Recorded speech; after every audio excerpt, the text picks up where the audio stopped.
on parle de la Ligue 1 au sens large, car Daniel, tu penses que la Ligue 1 sera plus ouverte que jamais. Jingle, Daniel Riolo. Point 1, nul. Point 2, bidon. Point 3, à chier. Alors, donc il y aura eu une grossièreté dans la deuxième heure. T'as un peu survendu mon avis. J'annonce une course au titre très ouverte en Ligue 1. Pour le coup, oui, c'est un peu survendu. Je pense que Jimmy s'est un petit peu emballé sur ce que je lui ai dit, mais il a le droit. Il part en vacances ce soir, il a le droit de s'emballer. Il se voit déjà sur la plage avec ses cocktails et il a le droit de s'emballer. Non. Je vais être beaucoup plus mesuré que ne l'annonce le titre. D'ailleurs, souvent les titres, c'est fait un petit peu pour exciter un petit peu la foule. Non, je pense que le PSG, d'abord, au vu de ce qu'ils sont en train de faire, avec un recrutement qui n'est pas clinquant, où il y a pas mal jusqu'à ce que Bernardo Silva arrive, et ça. Je pense qu'au minimum, ils peuvent être challengés. Je ne crois pas à l'écart cette année de 20 points, ou même de 15 points, avec le deuxième. Je pense que comme cette année, quoi, il y a eu un point. Oui. Exactement, tu fais bien de le dire d'ailleurs. Déjà, ça a commencé dès cette année. Je ne crois plus à ce genre d'écart-là. Et quand je vois l'équipe, par exemple, que l'OM est en train de se faire, moi, je crois que l'OM est capable d'être un challenger pour le PSG cette saison. Quand je dis ouverte, je ne vois pas 10 000 challengers. J'en vois principalement un, l'OM. Derrière, je ne dis pas qu'ils vont concourir pour le titre. Surtout pas, je ne suis pas du tout en train de dire ça. Mais je l'ai dit déjà depuis 2-3 jours, je pense que Lyon va revenir et va jouer le top 5 s'il garde cette ossature-là. Lens, c'est vrai, ça va être difficile. Il y a un petit peu plus de doute parce que la Ligue des Champions peut un peu entraver le calme qui régnait dans le club. Fofana et Openda aussi. Oui. Fofana et Openda. Ils vont remplacer. Ils sont en train de faire venir du monde quand même. Mais en tout cas, non, je voulais principalement axer ma réflexion autour de l'OM qui, je pense, a les moyens. S'ils vont au bout du recrutement qui est en train de se construire là, très honnêtement, je pense qu'ils peuvent challenger sur la durée d'une saison le PSG.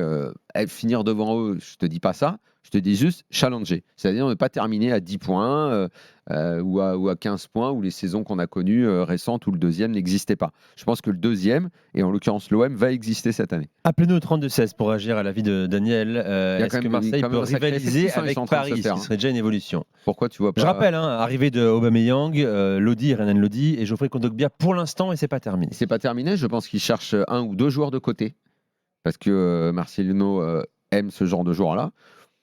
Le recrutement n'est pas fini, effectivement. Et je pense qu'au final, ça peut donner une très bonne équipe.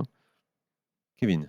Pour le coup, je vois ce que tu dis, Daniel, mais je vois quand même le Paris Saint-Germain très fort, surtout si Kylian Mbappé venait donc à ne pas avoir d'offre et à rester.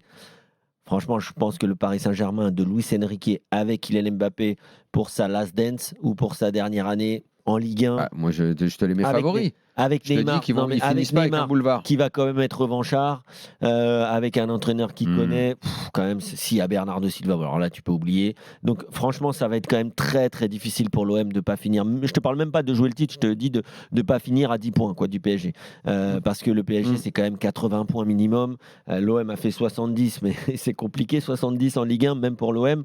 Je pense aussi que la Ligue des Champions, ça va déterminer beaucoup de choses pour l'OM, que ce soit financièrement. Est-ce qu'ils pourront se qualifier et donc peut-être recruter un ou deux joueurs de plus en fin de mercato?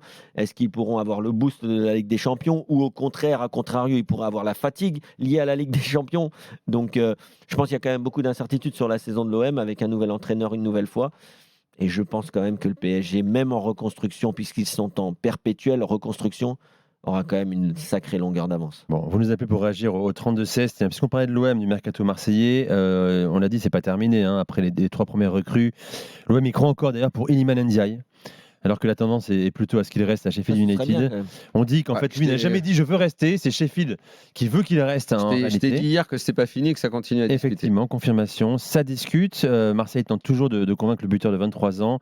Longoria-Ribalta, le duo ne lâche absolument rien. Sheffield non plus. Promu en première ligue, le club a fait des promesses de prolongation, un rôle plus important à Iliman Ndiaye.